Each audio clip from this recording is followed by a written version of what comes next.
The United States government is sitting on a mountain of IOUs so large it barely feels real anymore. Tens of trillions of dollars in federal debt, more than any empire, kingdom, or republic in recorded history. More than the entire planet produced in a single year only a couple of decades ago. And here's the uncomfortable truth almost no one in power will say out loud. There is no serious plan to pay it back in the way you and I understand repayment. No balanced budget decade. No heroic wave of tax hikes and spending cuts. No honest, painful amortization. The real plan is different.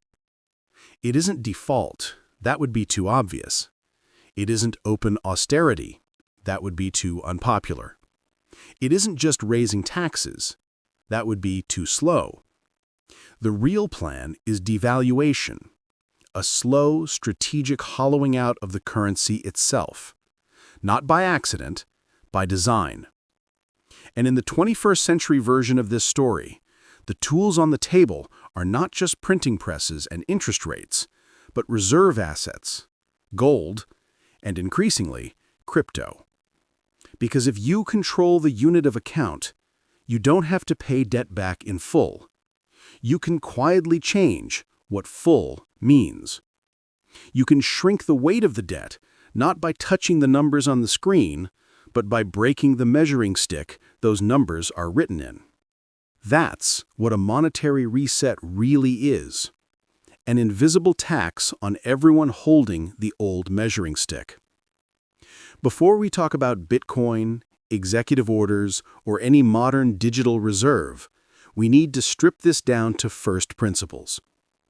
Government debt is not like your mortgage. When you owe money, your options are brutally simple.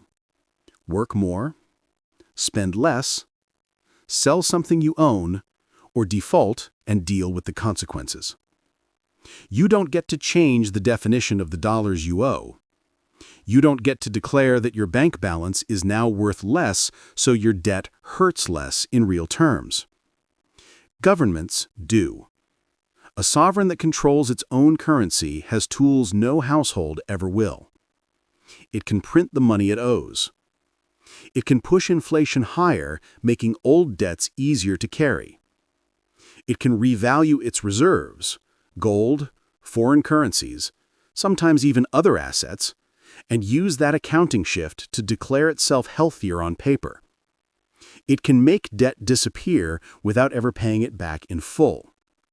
Not magically, not cost-free. The bill is still paid, just not by the state. It's paid by savers, retirees, workers, anyone whose claim on the future is denominated in that currency. History is littered with examples. One of the clearest happened in the 1930s, right in the United States. Think of it as version 1.0 of the playbook. In the early 1930s, America was suffocating under the combined weight of World War I debt and the Great Depression. Output was collapsing, banks were failing, prices were falling in a vicious deflationary spiral. On paper, federal debt was only around 40% of GDP. Modest by modern standards, but in a shrinking economy with collapsing tax revenue, that burden felt heavier every month. At the time, the dollar wasn't just paper and faith, it was legally tied to gold. 1 ounce of gold was officially fixed at $20.67 per ounce. That price had held, with minor interruptions, for more than half a century. In practice, that meant every dollar was a claim on a specific fraction of an ounce of gold. Every ounce in the U.S. Treasury's vaults anchored a fixed number of dollars in circulation. That constraint was supposed to create trust, but in a deep crisis, it also tied the government's hands. The Roosevelt administration faced a brutal equation. At the current gold price, with the current money supply, there was no easy way to reflate the economy, rescue the banking system, and manage the existing federal debt load. So Roosevelt reached for a tool that lives somewhere between accounting trick and financial shock therapy. He changed the price of gold. Not by a few percent, by almost 70%. And he did it in 2 steps that to this day feel like a heist carried out in slow motion. Step 1. Remove gold from the public's hands. In 1933, Executive Order 6102 made it illegal for most Americans to own monetary gold. Citizens were required to turn in their gold coins and bullion at the official price, $20.67 per ounce. It wasn't a polite suggestion, it was the law. Most people complied. Whether they understood the implications or not, they swapped metal for paper at the old rate.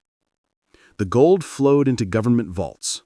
The public was left holding claims, dollars, that still promised convertibility at $20.67, at least on paper. Then came step 2. In 1934, the administration raised the official price of gold to $35 per ounce, a revaluation of roughly 69%. Overnight, without digging a single new ounce from the ground, the nominal dollar value of the government's gold reserves exploded. Same metal, different price, newly created value on the federal balance sheet.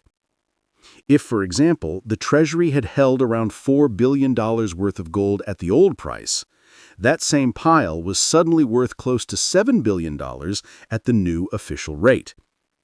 Billions of fresh assets conjured with the stroke of a pen. On the other side of the ledger sat the public debt, still denominated in dollars whose link to gold had just been quietly severed and re-anchored.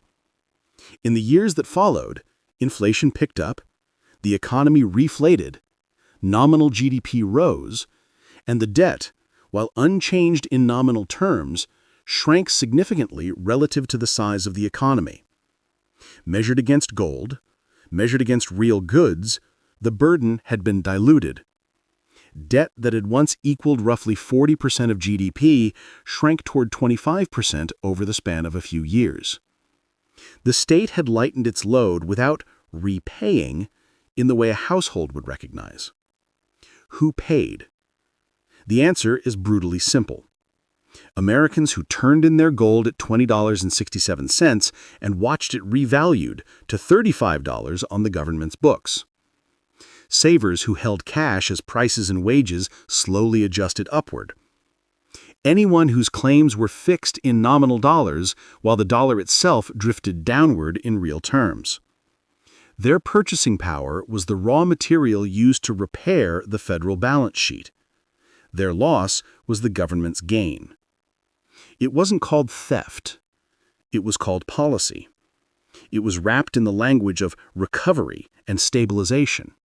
And yet, when you strip away the speeches, the mechanism is stark. Accumulate a strategic reserve asset. Change its official price far above the old level. Use the revaluation to shrink the real weight of existing debt. Then let inflation quietly do the rest. That is the blueprint. In the 1930s, the asset was gold. In a 2020s reset, the candidates are gold and a new digital contender. Today, when you hear talk of strategic digital asset reserves, of proposals to treat Bitcoin like a kind of monetary uranium, of renewed interest in marking gold to more realistic prices on sovereign balance sheets, this is the shadow in the background. Not every bill, order, or speech means a grand conspiracy is underway. But if a government ever decides its debt has crossed from difficult to mathematically unpayable, history shows you exactly which tools it is most likely to reach for. Gold revaluation was version 1.0. Some analysts now argue that a blend of gold and crypto could power version 2.0. A modern reset dressed up as innovation and sound money. In the next part, we'll walk through that hypothetical playbook step by step. How a state could quietly accumulate these assets, how a sudden revaluation would look on its books, and why, in that scenario, savers in plain dollars once again become the unwitting fuel for the reset. The analytical documentary tone is a balanced, factual, clear tone that's often used to explain complex topics in a straightforward way. It's similar to the economy rewind style. The Roosevelt move wasn't just a desperate trick from a desperate decade. It was a proof of concept. It showed that if a government controls the yardstick of value, the unit of account itself, it doesn't have to repay in the way you and I do. It can redefine the terms of reality. Fast forward to today. The headline number is almost too big to process. The United States sits on tens of trillions in federal debt. Debt to GDP is well over 100%, and the annual interest bill alone is already larger than nearly every other line item in the budget, except the biggest social programs. Think of it this way. Every year, more and more of the tax money you send in doesn't build roads or fund schools or pay doctors. It simply services yesterday's promises. Interest on decisions made by politicians you don't even remember. At a certain point, the curve bends into something that looks less like a balance sheet and more like a slow-motion margin call on an entire nation. And here's the crucial distinction most people never make. Your debt is a hard wall. If you can't make the payment, the bank comes for your car, your house, your business. Sovereign debt is different. A government that issues its own currency doesn't run out of money in the same way you do. It runs out of credibility. It can always create more units. What it can't do, at least not without consequences, is create more purchasing power.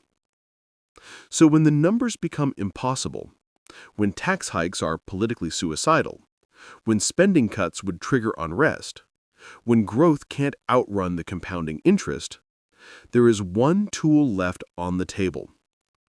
Change the value of the money itself. Not by announcing, we're defaulting, that would be obvious, but by allowing, or engineering, a slow or sudden loss of purchasing power. Inflation is the blunt version of that tool. A reset is the refined version. In a reset, a government doesn't just let prices drift up. It reprices its own assets higher. Gold, foreign reserves, sometimes land, sometimes even state-controlled commodities. And then lets the currency slide relative to those anchors. On a balance sheet, it looks like this. The left side, assets, suddenly explodes upward in value. The right side, liabilities, including debt, stays the same in nominal terms. On paper, the state looks healthier. In reality, the currency in your pocket buys less of everything that matters. That's exactly what Roosevelt did with gold in the 1930s. Confiscate at the old price, revalue at a much higher price. Let the gains repair the sovereign balance sheet, while inflation silently taxes everyone holding dollars. It was legal, it was orderly, and it worked for the government. Now zoom back out to today's numbers. The debt isn't inching higher, it's compounding. Servicing costs have climbed from annoying to dominant. If interest rates stay elevated, the annual interest tab threatens to swallow a frightening share of national income. Not principal, just the fee for existing. Run that forward and the picture becomes clearer. You can't tax your way out without detonating the economy. You can't cut your way out when interest plus mandatory programs already devour the budget. You can't grow your way out when debt is compounding faster than output. Which leaves once again the quiet lever behind the curtain. Devalue the measuring stick. But here's the challenge in the 21st century. You can't just walk out one morning, point at the same bar of gold, and say, Today, it's worth 69% more, without triggering alarm bells in every trading terminal on Earth. Global markets are interconnected. Capital is mobile. Confidence moves at the speed of a push notification. So, any modern reset has to be dressed in different clothing. It has to look like innovation, not debasement. Like strategic planning, not panic.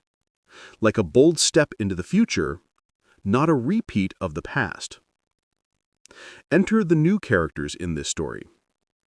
Crypto, and the same old metal that has anchored every crisis playbook for 5,000 years. Gold. On the surface, they seem like opposites. One is code, the other is metal. One was born in anonymous forums, the other in ancient riverbeds. One is framed as a rebellion against the state, the other as the ultimate conservative hedge.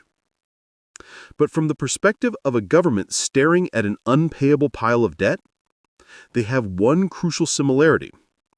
They can be repriced. If you control enough of an asset that the rest of the world watches, your declaration about what that asset is worth isn't just an opinion. It's a gravitational pull. When Roosevelt changed the official gold price, he didn't ask the market's permission. He became the market. The modern fear among some analysts and critics is that something similar could be done again, this time using a mix of traditional reserves like gold and new era reserves like Bitcoin or other digital assets. Not by accident, by design. In this view, the playbook would look like this. Accumulate strategic reserves of scarce assets quietly, over years. Keep them understated on the books or valued at outdated statutory prices. Wait for, or allow, a crisis big enough to justify extraordinary measures. Then, in the name of stability and reform, dramatically revalue those reserves upward. On spreadsheets in a treasury building, the effect is magical. The asset side of the national balance sheet balloons. The debt side hasn't moved in nominal terms, but relative to the now inflated asset base, the sovereign suddenly looks more solvent. In the real world, the effect is far less magical. The unit used to measure your salary, your savings, your rent, the currency now buys less of those revalued assets. And because those assets anchor the price of everything from energy to food, it buys less of everything else too. From the government's perspective, some of the debt has been handled by changing the denominator of the equation. From your perspective, the cost of living has jumped a staircase and never came back down. That's the heart of the concern when people talk about a coming reset tied to crypto and gold. It's not about flashy headlines or social media hype. It's about a very old trick adapted to a very new toolkit. A state drowning in obligations, looking around for anything it can mark up on its balance sheet while letting its currency quietly slide down the other side of the seesaw. And in the background, something else is happening. Pieces on the board are already moving. Central banks accumulating gold instead of selling it. Governments experimenting with digital currencies and regulatory frameworks for crypto. Bills and executive orders that talk about strategic reserves and national competitiveness in digital assets. Each individual step can be explained innocently. Taken together, they start to look like preparation for a world where hard, scarce assets matter more and the old paper promises matter less. In the next part, we'll walk into that world more directly. How gold, the oldest monetary anchor we have, and Bitcoin, the newest, could be used not just as hedges against inflation, but as levers in a deliberate, controlled demolition of unpayable debt. To understand what might be unfolding now, you have to go back to the single most important sentence in monetary history. A government that issues its own currency can change the price of the assets it holds. But you cannot change the price of the currency you hold. That asymmetry is everything. It explains 1933. It explains every major reset since. And it explains why today's moves around gold and Bitcoin have almost nothing to do with ideology and everything to do with arithmetic. Let's start with gold, the elder, the constant, the metal that outlives empires. Most Americans don't know this, but on the U.S. government's official books, the nation's gold isn't valued at $2,800 an ounce. It's valued at $42.22, a statutory price last updated in 1973. That number is absurd. It's fiction, but it's also useful. Because when an asset sits quietly on your balance sheet at an artificially depressed value, you're holding a coiled spring. One revaluation, even a partial one, and your perceived solvency surges. That was Roosevelt's play. And in a different form, it's a play available again. Now, add the unexpected new character, Bitcoin. Digital, volatile, polarizing, but with one property governments secretly admire: fixed supply. When something cannot be printed, diluted, or expanded, it becomes a perfect anchor for revaluation. Not because it's sound money in a philosophical sense, but because it's mathematically rigid enough to be levered by policy. In past decades, governments used gold alone. But today, gold is only part of the picture. Bitcoin, whether people want to admit it or not, has become a global monetary reference point, a shadow mirror for the health of fiat currencies, a digital thermometer for trust or loss of trust in the dollar system. And that means two things from a sovereign perspective. If the government accumulates enough, it can influence the price floor. If the government revalues it, the market must follow, because markets follow the biggest balance sheet in the room. This brings us to what's happening now, quietly, without press conferences. The United States is already one of the largest holders of Bitcoin in the world, not because it bought it, but because it seized it. From Silk Road, from ransomware groups, from fraud cases, from exchange busts. Those holdings are no longer trivial. They're strategic. And then, in early 2025, came the moment most people shrugged off: an executive order establishing the Strategic Bitcoin Reserve. To the public, it sounded technical, experimental, maybe even patriotic, an attempt to keep the U.S. technologically competitive. But to historians of monetary resets, the language might as well have been written in neon. Reserve, strategic, national security. That's how governments speak when they intend to hold something not as a speculative asset, but as a lever.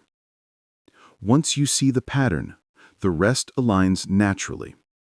Acquire Bitcoin quietly, through seizures, settlements, and controlled purchases. Keep the book valuation conservative. Wait for a crisis large enough to justify extraordinary action. And then, in the name of stability, declare a strategic revaluation, marking Bitcoin dramatically higher for reserve purposes. A tenfold increase doesn't sound realistic to the average citizen, but it sounded unrealistic in 1933 too, until it happened overnight. And here's the part that matters. When the anchor is revalued upward, the currency is pushed downward. Gold goes up, the dollar loses value relative to it. Bitcoin goes up, same story.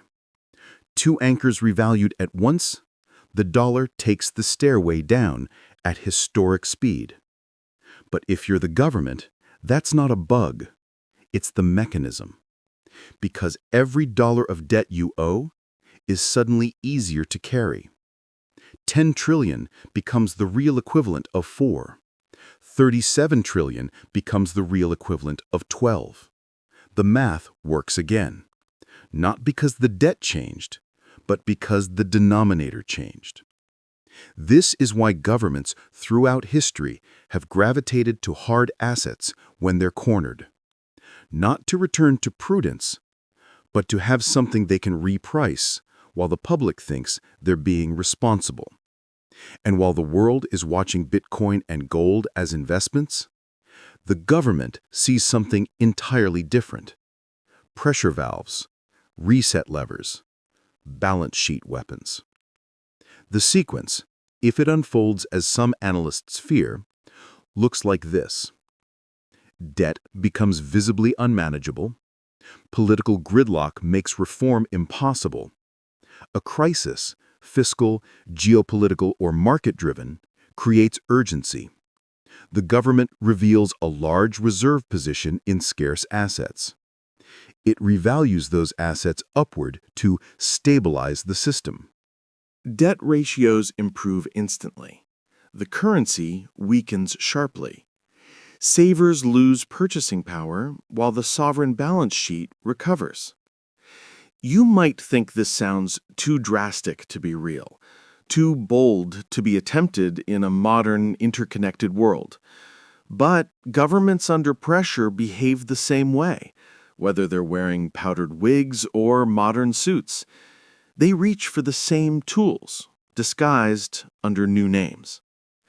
In Part 4, we'll walk step by step through the 1933 revaluation, showing exactly what happened, how it worked mathematically, and why the modern version won't need confiscation, because it will use a different form of control altogether.